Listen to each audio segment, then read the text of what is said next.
Good morning, Mark and Leah. Well, we're told that it was a male in his late teens that fell through a skylight of the gymnasium. He was unresponsive when first responders arrived here on scene overnight. Samuel Shaw was silent and didn't make a comment in court today.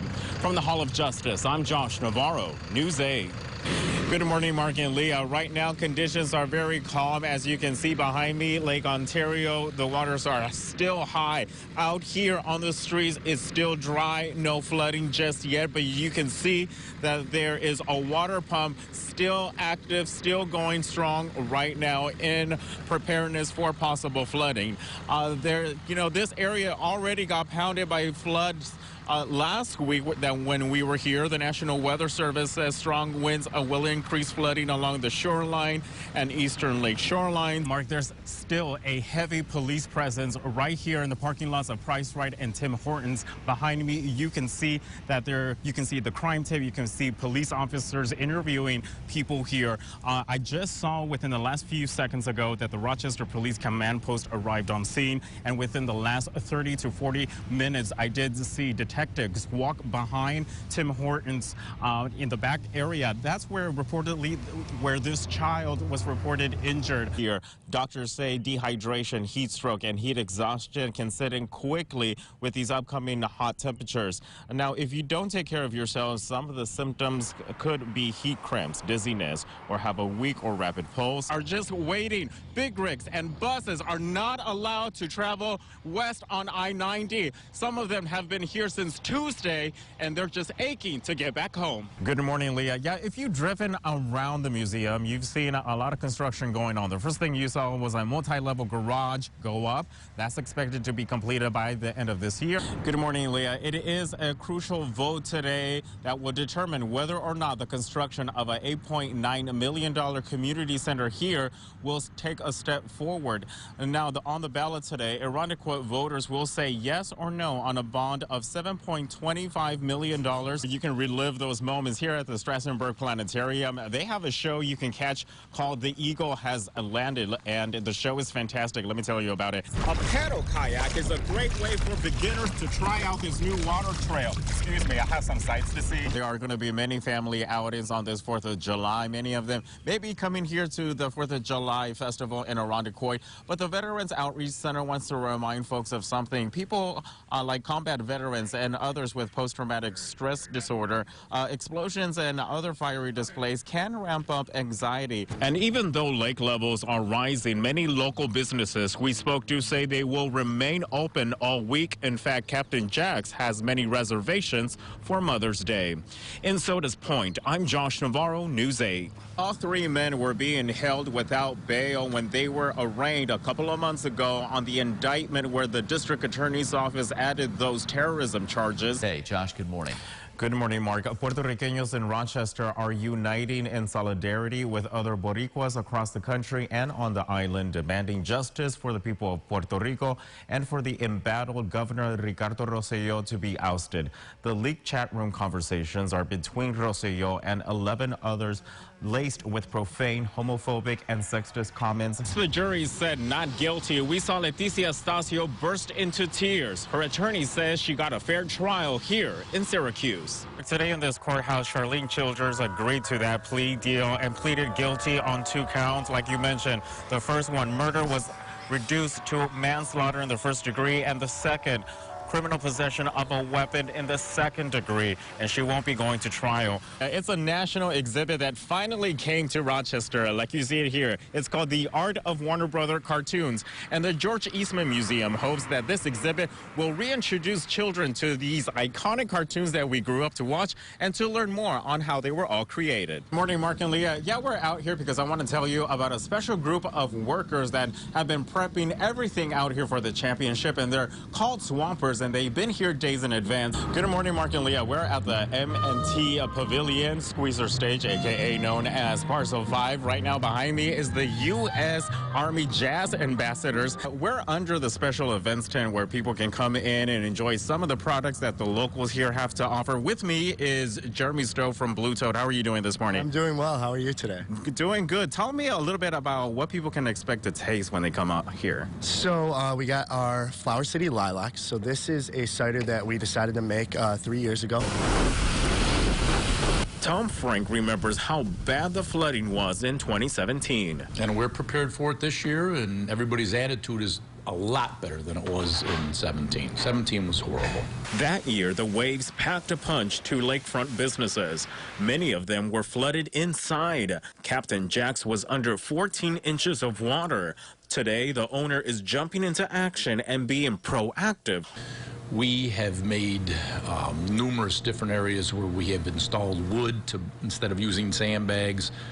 We are in the process of adding a pump or two to remove water that is coming up from the bottom. We've been plugging holes and are going to pour concrete in there today.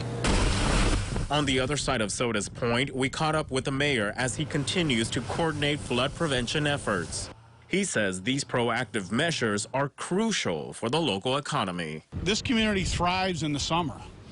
We have a lot of ice fishermen in the winter, but the real money is spent in this community in the summer. So it's important that our roads are dry and that we have as much normalcy as we possibly can. We're not doing that again. The water's not supposed to be as high as 17. Keep our fingers crossed, but you know, with IJC hopefully doing their job, the water will be higher, but we're not going to flood like we did. And even though lake levels are rising, many local businesses we spoke to say they will remain open all week. In fact, Captain Jack's has many reservations for Mother's Day. In Soda's Point, I'm Josh Navarro, News 8. Before Judge Vincent D'Onofrio sentenced Samuel Shaw, he called the crime senseless and stupid. Tonight, family members of William Gibson and Anthony Robertson say justice was served. Just joy, baby, just joy. No finalization, but joy. The unfortunate situation took place. Both families took a loss. I have to do my best to raise my son without his father. The victims' families waited more than a year to see this day come. Samuel Shaw opened fire and killed their loved ones on Thurston Road in Rochester. They say prayer has helped them get through. Most of all, I pray. And I look at my kids. My son, he's a spitting image of his father as far as his behavior-wise. He acts just like him. He's crazy just like him. And that carries me on. Jacqueline Cummings is the fiancée of William Gibson. She says she keeps pushing forward for their son. Before sentencing, she said there are many children in Rochester who are growing up without their fathers due to gun violence. My heart and condolences go out to everybody who's losing somebody in these streets and have to raise these kids on their own, whether it's a male or a female. It's just so hard to take. I put a lock on his room door and left everything is still the same from a year ago. And I just hope this gun violence stops. Samuel Shaw was silent and didn't make a comment in court today. From the Hall of Justice, I'm Josh Navarro, News 8. Well, Mark and Leah, what we know so far is that this male was in his late teens that fell through that skylight of the gymnasium, and he was found unresponsive when first responders came here on the scene overnight. Here's what we know so far. It happened around 12:30 midnight. The Monroe County Sheriff deputies got a call of reports of a male who fell from the rooftop of the gymnasium here at Bay Trail Middle School. First responders found another male on top of the roof who told investigators his friend fell through the skylight and was laying on the gymnasium floor. Police had to force their way into the school to get to the person. They found him unresponsive, laying on the floor with serious injuries. He was rushed to Strong Memorial Hospital. No word yet on his condition or identity. We're also told that Penfield school officials also came here on scene overnight. Police officers here on scene did tell us that they may file trespassing charges.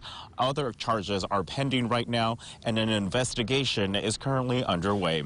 That's the latest here from Penfield. I'm Josh Navarro. Mark and Leah, I'll send it back to you. Morning, Mark and Leah. It's a national exhibit that finally came to Rochester. Like you see it here, it's called The Art of Warner Brother Cartoons. And the George Eastman Museum hopes that this exhibit will reintroduce children to these iconic cartoons that we grew up to watch and to learn more on how they were all created.